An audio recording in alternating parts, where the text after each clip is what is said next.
Hello बच्चों, नमस्कार। कैसे हैं आप सभी? स्वागत है आप सभी का आपके अपने चैनल एक्स फैक्टर एजुकेशन में। दोस्तों, आज हम पादप कोशिका प्लांट सेल टॉपिक को स्टार्ट कर रहे हैं। आज हम इसको पढ़ाने वाले हैं। ठीक है, जितने भी प्रीवियस ईयर पे क्वेश्चन इसमें रेलवे में पूछे गए हैं उन सबको आज हम देखने वाले हैं। और ये जंतु कोशिका हो चुकी है। ठीक है, एनिमल सेल्स। ये आज पादप कोशिका का पार्ट है, सेकंड पार्ट है। तो इसको आज हम सॉल्यूशन देखेंगे। ठीक, तो अगर आप चैनल पर नए हैं तो चैनल को सब्सक्राइब कर लीजिए, जिससे आने वाले वीडियो की अपडेट मिल सके। और पिछले वीडियोस नहीं देखे हैं आपने तो उन्हें भी देख सकते हैं। ये जितने भी PPVQ है साइंस के, सभी को लगवा रहे हैं। ठीक है, ये सभी एग्जाम्स के लिए है। रेलवे के जितने भी अभी तक साइंस के क्वेश्चन आए हैं सभी एग्जाम्स में, वो सब इस बुक में दिए गए हैं। उनका हम सॉल्यूशन करा रहे हैं। ठीक है, तो चलिए करते हैं वीडियो स्टार्ट। चलिए देखते हैं आज का पहला प्रश्न। 90वां है। निम्नलिखित चित्र में दिखाई गई कोशिका पादप में कहाँ पाई जाती है? तो ये जो कोशिका है ये कहाँ पे पाई जाती है बताना है। इसका स्ट्रक्चर कुछ ऐसा दिया गया है। ठीक, इसमें ये सेल वॉल है, साइटोप्लाज्म इसके अंदर है, ये न्यूक्लियस है और ये वैक्यूल्स इसके अंदर भरे हुए हैं। ठीक है, वैक्यूल्स है। तो इसमें ये दिया भी है सेल वॉल कोशिका भित्ति, साइटोप्लाज्म कोशिका झिल्ली, न्यूक्लियस केंद्रक और वैक्यूल्स रसगानी। इनको दिया गया, इंग्लिश हिंदी दोनों थी। तो पहला ऑप्शन है पररोहश्री, बीज अंकुरण, जाइलम या जड़। तो ये कहाँ पे पाई जाती है सेल पेड़ में? तो ये फोर्थ ऑप्शन जड़ के अंदर ये सेल पाई जाती है। इसका एक्सप्लेनेशन देख लेते हैं। चित्र में दिखाई गई कोशिका पादप के जड़ों में पाई जाती है। कोशिका सभी जीवों में जीवन की मूलभूत इकाई है। कोशिकाएं दो प्रकार की होती हैं, यूकेरियोटिक तथा प्रोकैरियोटिक। पादप कोशिकाएं यूकेरियोटिक कोशिकाएं होती हैं। 91। पादप कोशिकाओं में मौजूद डैश की मात्रा संचालन को सुगम बनाने के लिए कोशिकाओं की संरचना में परिवर्तन कर देती है। जल, विद्युत रासायनिक स्पंदों, हार्मोन या प्रोटीन। इसमें आकार में चेंज कर लेती है वो जल की वजह से। एक्सप्लेनेशन। पादप कोशिकाओं में मौजूद जल की मात्रा संचालन को सुगम बनाने के लिए कोशिकाओं की संरचना में परिवर्तन कर देती है। 92। पौधे को ऊर्जा की कम आवश्यकता क्यों होती है? क्योंकि उनमें अत्यधिक मृत कोशिकाएं पाई जाती हैं, क्योंकि वे केवल ऊंचाई में बढ़ते हैं, क्योंकि वे अपना भोजन स्वयं बनाते हैं, क्योंकि वे ऑक्सीजन का उत्पादन करते हैं। तो कम ऊर्जा की आवश्यकता पड़ती है, ये पहला ऑप्शन, क्योंकि उनमें अत्यधिक मृत कोशिकाएं पाई जाती हैं। एक्सप्लेनेशन। पौधों को जानवरों की अपेक्षा कम ऊर्जा की आवश्यकता इसलिए होती है क्योंकि पौधे के शरीर में जैसी मृत कोशिकाएं पाई जाती हैं जिन्हें किसी ऊर्जा की आवश्यकता नहीं होती है। साथ ही पौधों को जानवरों की तरह भोजन और आश्रय की तलाश में जाना नहीं पड़ता है। 93 क्वेश्चन। पादप कोशिकाओं में कोशिका भित्ति क्यों पाई जाती है? क्योंकि कोशिका भित्ति में विभिन्न पर्यावरणीय कारकों से पादप कोशिकाओं की रक्षा करती है। क्योंकि पादप कोशिकाएं सजीव होती हैं। क्योंकि पादप कोशिकाओं में कोशिका झिल्ली नहीं होती है। क्योंकि प्रकाश संश्लेषण के लिए इसकी आवश्यकता नहीं होती है। तो बताना है, कोशिका भित्ति केवल पौधों में पाई जाती है, ह्यूमंस में नहीं होती है, एनिमल्स में नहीं होती है। तो ये ऐसा इसलिए होता है क्योंकि कोशिका भित्ति पर्यावरणीय कारकों से पादप कोशिकाओं की रक्षा करती है। एक्सप्लेनेशन। पादप कोशिकाओं में कोशिका भित्ति पाई जाती है क्योंकि कोशिका भित्ति विभिन्न पर्यावरणीय कारकों से पादप कोशिकाओं की रक्षा करती है। पादप कोशिका भित्ति सेलुलोज और पेक्टिन से निर्मित होती है। इसको ध्यान रखना है, सेलुलोज और पेक्टिन इसको पूछता है। कोशिका भित्ति में दो परतें होती हैं जिनके मध्य लैमेला नामक दीवार होती है। कोशिका भित्ति का मुख्य कार्य कोशिका को आकृति प्रदान करना एवं प्रोटोप्लाज्म की रक्षा करना है। 94। कोशिका में केंद्रक के अतिरिक्त निम्न में से किन दो कोशिकाओं के अपने DNA और राइबोसोम होते हैं? लवक और माइटोकॉन्ड्रिया, लवक और गोल्गी कॉय, माइटोकॉन्ड्रिया और गोल्गी कॉय, माइटोकॉन्ड्रिया और लाइसोसोम। तो इसमें लवक यानी कि इसको प्लास्टिड बोलते हैं और माइटोकॉन्ड्रिया के अंदर DNA और राइबोसोम्स दोनों में पाए जाते हैं और ये केंद्रक में भी पाए जाते हैं कोशिका के। ठीक। एक्सप्लेनेशन। कोशिका के केंद्रक के अतिरिक्त लवक और माइटोकॉन्ड्रिया कोशिकाओं के अपने डीएनए और राइबोसोम होते हैं। लवक पादप कोशिकाओं के कोशिका द्रव्य में पाए जाने वाले गोल या अंडाकार रचना है। इनमें पादपों के लिए महत्वपूर्ण रसायनों का निर्माण होता है। जीवाणु और नीलहरित शैवाल को छोड़कर से सभी पादप और जंतु कोशिकाओं में कोशिका द्रव्य में अनियमित रूप से बिखरे हुए दोहरी झिल्ली आबंध कोशिकाओं को सूत्रकणिका या माइटोकॉन्ड्रिया कहते हैं। 95 पादप कोशिका में श्वसन क्रिया जिसमें वे ऑक्सीजन ग्रहण करते हैं और भोजन से ऊर्जा और कार्बन डाइऑक्साइड मुक्त करते हैं, कहाँ होती है? तो रसधानी, हरित लवक और माइटोकॉन्ड्रिया, परऑक्सीसोम या माइटोकॉन्ड्रिया। देखिए जहाँ पे भोजन से ऊर्जा बनती है, CO2 निकालते हैं, तो ये माइटोकॉन्ड्रिया के अंदर होता है। ठीक है। एक्सप्लेनेशन, पादप कोशिका में श्वसन क्रिया, इसी को बोलते हैं रेस्पिरेशन, श्वसन क्रिया जिसमें वे ऑक्सीजन ग्रहण करते हैं और भोजन से ऊर्जा और CO2 यानी कार्बन डाइऑक्साइड मुक्त करते हैं, माइटोकॉन्ड्रिया में होती है। 96 अपशिष्ट उत्पादों को पादप कोशिका के अंदर कहाँ संचित किया जाता है? गोल्गी काय में, रसधानियों में, लाइसोसोम में या माइटोकॉन्ड्रिया में। अपशिष्ट पदार्थ यानी कि जो बेकार पदार्थ होते हैं जिनकी जरूरत नहीं होती है पौधों को, उनको अपशिष्ट उत्पाद बोलते हैं। तो रसधानी जो होती हैं इनमें रहते हैं। एक्सप्लेनेशन, अपशिष्ट उत्पादों को पादप कोशिका के अंदर रसधानियों में संचित किया जाता है। रसधानी जंतु और पादप कोशिकाओं में कोशिका द्रव्य में पाई जाने वाली रचना है। पादप कोशिकाओं में रसधानियां जल संतुलन बनाए रखने में मदद करती हैं। कभी कभी रिक्तिका पादप कोशिका के अधिकांश आंतरिक स्थान को घेर सकती हैं। 97 पर्णहरिम यानी क्लोरोफिल इसको बोलते हैं, वर्णक कोशिका के इनमें से किस घटक में मौजूद होता है? हरित लवक, लाइसोसोम, माइटोकॉन्ड्रिया या राइबोसोम। तो जो क्लोरोफिल यानी कि हरे रंग का जो कलर होता है वो क्लोरोफिल की वजह से होता है, तो हरित लवक इसको बोलते हैं।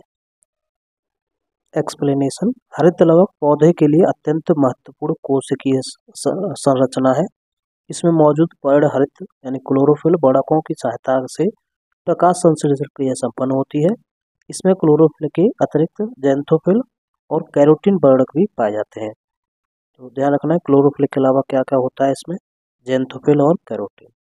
98वां, निम्नलिखित में से कौन से कोशिकांग केवल पादपों में पाए जाते हैं? केवल पादपों में, जंतुओं में नहीं होते हैं। माइटोकॉन्ड्रिया, लाइसोसोम, रसधानी या लवक। तो देखो लवक जो होते हैं ये केवल पौधों में पाए जाते हैं, इनको बोलते हैं प्लास्टिड, और ये कलर जो देते हैं, कलर के लिए रेस्पॉन्सिबल होते हैं। ठीक है ना, ये कलर हमारे अंदर तो होते नहीं है, तो इसीलिए ये हमारे अंदर नहीं होता है। एक्सप्लेनेशन, लवक यानी प्लास्टिड केवल पादपों में पाए जाते हैं। लवक पादप कोशिकाओं के कोशिका द्रव्य में पाए जाने वाले गोल अंडाकार रचना है। लवक 3 प्रकार के होते हैं, हरित लवक, क्लोरोप्लास्ट, इसमें क्लोरोफिल होता है। ठीक है, और अवॉर्डी लवक जिसमें ल्यूकोप्लास्ट बोलते हैं, इसका कोई कलर नहीं होता है, ये कोई कलर प्रोवाइड नहीं करता है, जैसे कि जड़ों के अंदर ही पाया जाता है अवॉर्डी लवक। बर्डी लवक, क्लोरोप्लास्ट, क्रोमोप्लास्ट, ये डिफरेंट कलर देने के लिए पौधे में उत्तरदायी होता है। ठीक है, और ये केवल हरा रंग, ये सभी रंग को प्रोवाइड कराता है। माइटोकॉन्ड्रिया पौधों और जंतु कोशिकाओं में पाई जाती है, इसे कोशिका का ऊर्जा का पावर हाउस भी कहा जाता है। अगला 99वां, जब आप किसी पादप कोशिका, कवक कोशिका या जीवाणु कोशिका में एक अत्यधिक तनुबाह्य माध्यम में रहते हैं तो पादप कोशिका या कवक कोशिका जल को अवशोषित करेगी किंतु फटेगी नहीं, जबकि जंतु कोशिका फट जाएगी। पादप कोशिका का कौन सा भाग उसे आने वाले जल के दाब को सहन करने में सहायता करता है? इसके ऑप्शंस हैं केंद्रक, कोशिका द्रव्य, प्लाज्मा झिल्ली, कोशिका भित्ति। तो ऐसा कौन सा कोशिकांग है? तो ये आपकी कोशिका भित्ति है, ये आपका इस काम को करती है। एक्सप्लेनेशन, पादप कोशिका में कोशिका भित्ति पाई जाती है। कोशिका भित्ति आने वाले जल के दाब को सहन करने में कोशिका की सहायता करती है। यह जंतु कोशिकाओं में अनुपस्थित होती है। 100वां, निम्नलिखित आकृति में दिखाएगी पादप कोशिका में हम अपशिष्ट उत्पाद कहाँ पा सकते हैं। तो देखिए इसमें से सिंबल्स दिए हुए हैं, जैसे 1 नंबर पे ये बाहर वाला है, और 2 पे ये लेयर है अंदर वाली ये वाली, और ये 3 पे ये जो रिंग टाइप के हैं, 4 में ये अंदर वाला। तो अपशिष्ट पदार्थ कहाँ पाए जाएंगे ये बताना है आपको, ठीक। इसके ऑप्शन हैं तीर 1 द्वारा दिखाए गए क्षेत्र में, तीर 2 द्वारा दिखाए गए क्षेत्र में, तीर 4 द्वारा दिखाए गए क्षेत्र में, तीर 3 द्वारा दिखाए गए क्षेत्र में। तो देखिए ये जो तीर 4 में है, ये किसको बोलते हैं, वैक्यूल्स, रसधानी। तो अभी पीछे आया था कि रसधानी अपशिष्ट पदार्थों का रखती है, ठीक है। तो इसमें रसधानी दिखा रहा कौन, 4 वाला, तो ये 3rd वाला ऑप्शन हो जाएगा। एक्सप्लेनेशन, आकृति में दिखाएगी पादप कोशिका में अपशिष्ट पदार्थ उत्पाद तीर 4 द्वारा दिखाए गए क्षेत्र यानी रसधानी जालिका में पाया जाता है। 101, निम्नलिखित में से कौन सा पादप कोशिका में स्टार्च, प्रोटीन और तेल कणिकाओं का संग्रहण करता है।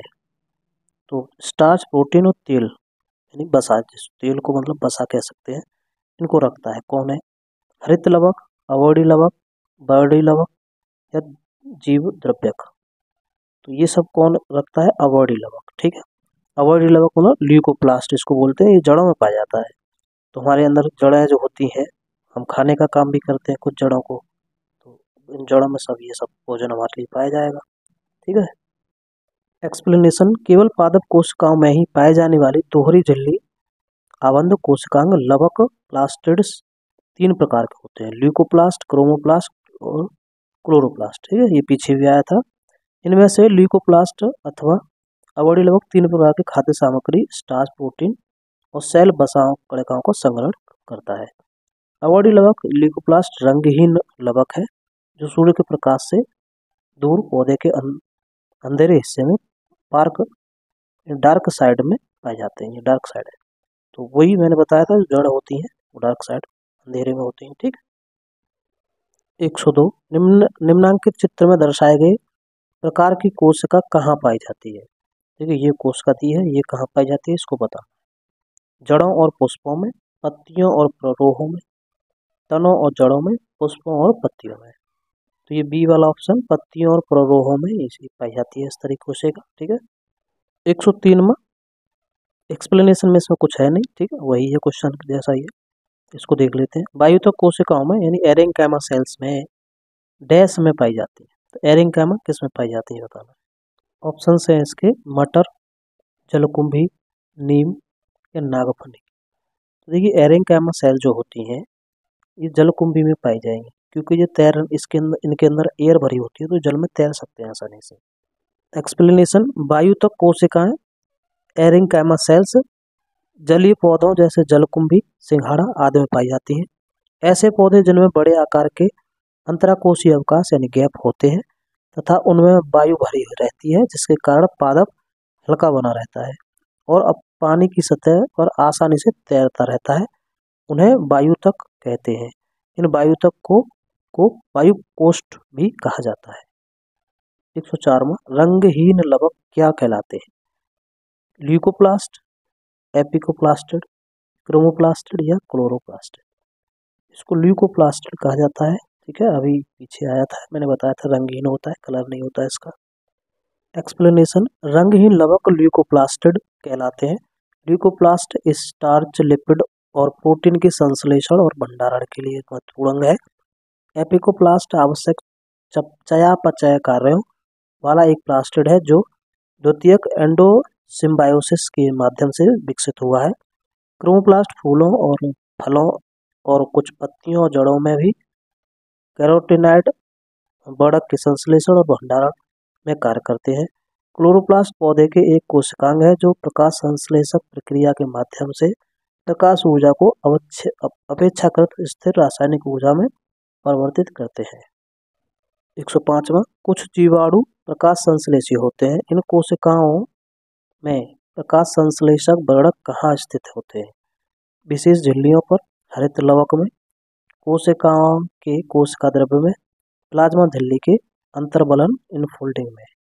एक्सप्लेनेशन, कुछ जीवाणु प्रकाश संश्लेषी होते हैं। इन कोशिकाओं में प्रकाश संश्लेषक वर्णक प्लाज्मा झिल्ली के अंतर्वलन में स्थित होते हैं। प्रकाश संश्लेषक प्रोकैरियोटिक जीवाणु में क्लोरोफिल झिल्लीदार कोशिका के साथ संबंधित होते हैं। 106वां, पादप कोशिकाओं की भित्तियां डैश से बनी होती हैं। साइटोसोल कोशिका द्रव्य, सेलुलोज, ग्लूकोज। पादप कोशिका भित्ति सेलुलोज से बनी होती है। ठीक है। एक्सप्लेनेशन, कोशिका जीवन की सबसे छोटी कार्यात्मक व संरचनात्मक इकाई है जिसके अध्ययन को साइटोलॉजी कहा जाता है। पादप व जंतुओं की कोशिकाओं की संरचना अलग अलग होती है जो पादपों को जंतुओं से भिन्न करती है। कोशिका भित्ति केवल पादप कोशिका में पाई जाती है जो सेलुलोज की बनी होती है। कोशिका की सुरक्षा के साथ साथ उनके निश्चित आकार आकृति को बनाए रखने में सहायक है। यह कोशिका झिल्ली के बराबर पाई जाती है कि बाहर पाई जाती है। 107वां, पौधों में कोशिका भित्ति का निर्माण करने वाले जटिल कार्बोहाइड्रेट को क्या कहा जाता है? माल्टोज, सेलुलोज, सुक्रोज या लैक्टोज। तो जटिल कार्बोहाइड्रेट को क्या कहते हैं जो कोशिका भित्ति का निर्माण करता है? तो अभी बताया है कि सेलुलोज से कोशिका भित्ति बनी होती है। ये क्या है? ये कार्बोहाइड्रेट है। ठीक है। 108वां, कौन सा कोशिकांग प्रकाश संश्लेषण के दौरान प्रकाश ऊर्जा को उपयोग करता है? गोल्गी काय, माइटोकॉन्ड्रिया, राइबोसोम या हरित लवक। तो ये आपका माइटोकॉन्ड्रिया है, ये माइटोकॉन्ड्रिया नहीं, ये वाला हरित लवक, क्योंकि क्लोरोफिल इसके अंदर होता है। क्लोरोफिल क्या करता है? प्रकाश को उसको एब्जॉर्ब कर लेता है। ठीक, तो हरित लवक इसका आंसर है, क्लोरोप्लास्ट इसको बोलते हैं। एक्सप्लेनेशन, हरित लवक प्रकाश संश्लेषण के दौरान प्रकाशिक ऊर्जा को रासायनिक ऊर्जा में बदलकर उपयोग करते हैं। इसका हरा रंग क्लोरोफिल के कारण होता है। हरित लवक एक प्रकार का कोशिकांग है जो पादप और एवं शैवाल की कोशिका में पाए जाते हैं। ये पौधों में भोजन निर्माण में सहायक होते हैं। इसी कारण हरित लवक को कोशिका का रसोईघर कहा जाता है। 109वां, क्लोरोफिल में निम्न में से कौन सा तत्व उपस्थित होता है? एल्यूमिनियम, कैल्शियम, मैग्नीशियम या आयरन। क्लोरोफिल के अंदर हमारा कौन सा होता है? मैग्नीशियम, Mg इसका सिंबल है, ये पाया जाता है। एक्सप्लेनेशन, क्लोरोफिल में मैग्नीशियम तत्व उपस्थित होता है। हरी पत्तियों में क्लोरोफिल एक हरे रंग का वर्णक पाया जाता है। क्लोरोफिल सूर्य के प्रकाश को अवशोषित करता है और सौर ऊर्जा देता है। तो क्लोरोफिल ही इसको एब्जॉर्ब करता है। 110वां, निम्न में से क्या केवल पादप कोशिकाओं में पाया जाता है? केवल पादप कोशिका में बताना है। गोल्गी काय, माइटोकॉन्ड्रिया, लवक या केंद्रक। तो ये लवक प्लास्टिड इसको बोलते हैं, केवल पादप कोशिका में ही पाया जाता है। एक्सप्लेनेशन, लवक यानी प्लास्टिड्स केवल पादप कोशिकाओं में पाया जाता है। यह दोहरी झिल्ली से घिरी संरचना है जिसमें अपना डीएनए और राइबोसोम होता है। ये 3 प्रकार का होता है। पहला क्लोरोप्लास्ट, इसमें क्लोरोफिल यानी हरा वर्णक होता है जो प्रकाश संश्लेषण में सहायक होता है। क्रोमोप्लास्ट, ये रंगीन लवक है जिसमें ज़ैंथोफिल और कैरोटीन लाल नारंगी रंग में वर्णक होते हैं। मिर्च टमाटर में के हरे रंग में लाल रंग में परिवर्तन क्लोरोप्लास्ट के क्रोमोप्लास्ट में परिवर्तन के कारण होता है। ल्यूकोप्लास्ट, ये रंगहीन प्लास्टिड होता है जो मुख्य रूप से एक पादप कोशिका में खाद्य पदार्थ को संग्रहित करता है। 111वां, निम्नलिखित में से कौन सा वर्णक फलों और सब्जियों के रंगों के निर्धारण के लिए जिम्मेदार है? हिमोसाइनिन, मैरोसाइनिन, इंडोसाइनिन या एंथोसाइनिस। इसमें क्या है बोला? सब्जियों में जो रंग होता है वो कौन देता है? तो एंथोसाइनिन ये होता है। ठीक है। एक्सप्लेनेशन, फलों और सब्जियों के रंगों का निर्धारण एंथोसाइनिन वर्णक करता है। एंथोसाइनिन जामुन, प्याज, अनार, अंगूर, टमाटर, चोकोबेरी आदि में पाया जाता है, जबकि हिमोसाइनिन रक्त को नीला बनाता है जिसमें लौह के बजाय तांबा मौजूद है। ऑक्टोपस, मकड़ियों, केकड़ों और बिच्छू में पाया जाता है, यानी कि नीला रंग देता है हिमोसाइनिन। और नीला रंग किसके अंदर? ऑक्टोपस, मकड़ी, केकड़ा, बिच्छू। इसको ध्यान रखना है क्योंकि एक बार पूछा गया है कि ऑक्टोपस के अंदर जो रक्त होता है, रक्त का रंग कैसा होता है? नीला होता है, ये ध्यान रखना। ठीक। हीमोग्लोबिन, यह रक्त का लाल रंग देता है। ये सभी कशेरुकी और तथा कुछ अकशेरुकी में पाया जाता है। और ये लास्ट हीमोइरेथ्रिन, ये रक्त को गुलाबी बनाता है। 112 में, पौधे में पाए जाने वाला नीला बैंगनी लाल फ्लेवोनाइड बढ़क किसकी उपस्थिति के कारण होता है? Carotene, anthocyanin, xanthophyll, chlorophyll. तो ये आपका एंथोसाइनिन होता है, इसकी वजह से सबका रंग नीला बैंगनी लाल। ठीक है। एक्सप्लेनेशन, पौधे में पाए जाने वाला नीला बैंगनी लाल फ्लेवोनाइड वर्णक एंथोसायनिन की उपस्थिति के कारण होता है। 113वां, निम्नलिखित में से कौन सा कोशिका अंग यानी ऑर्गेनेल्स इसको इंग्लिश में बोलते हैं पादप कोशिका में पाया जाता है किंतु पशु कोशिका में नहीं पाया जाता है? क्लोरोप्लास्ट, एंडोप्लास्ट, प्लाज्मिक रेटिकुलम, माइटोकॉन्ड्रिया या राइबोसोम। तो केवल और केवल क्लोरोप्लास्ट हमारा पादप कोशिकाओं में मिलता है जो कि फोटोसिंथेसिस में काम आता है। एक्सप्लेनेशन, निम्न विकल्पों में क्लोरोप्लास्ट को छोड़कर अन्य सभी पशु कोशिकाओं में पाए जाते हैं। क्लोरोप्लास्ट में हरे रंग का पर्णहरिम या क्लोरोफिल उपस्थित होता है जिस कारण पौधे में कुछ भाग पत्तियां हरी दिखाई देती हैं। इसके द्वारा प्रकाश संश्लेषण की क्रिया होती है और कार्बोहाइड्रेट बनते हैं। 114वां, निम्नलिखित में से कौन सा घटक पत्तियों को हरा रंग प्रदान करता है? पानी, नाइट्रोजन, क्लोरोफिल, यूरिया। पीछे ये आया था अभी, हरा रंग कौन प्रोवाइड करता है, कौन रिस्पॉन्सिबल है? क्लोरोफिल। ठीक, इसकी वजह से पत्तियों का रंग हरा होता है। आज का लास्ट प्रश्न 115वां, उस वर्णक का नाम बताएं जिसकी वजह से पौधों का रंग हरा होता है? कैरोटीनॉइड, क्लोरोफिल, थायमिन या एक्टिन। पीछे भी आया है, क्लोरोफिल के कारण ही हमारा हरा रंग होता है पौधे में। ठीक है, क्लोरोफिल हमारी प्रकाश संश्लेषण में काम आता है, भोजन बनाने के काम आता है। ठीक है, तो ये था आज का प्रैक्टिस सेट। आपको वीडियो कैसा लगा कमेंट में जरूर बताएं। मिलते हैं नेक्स्ट वीडियो में। वीडियो को देखने के लिए धन्यवाद।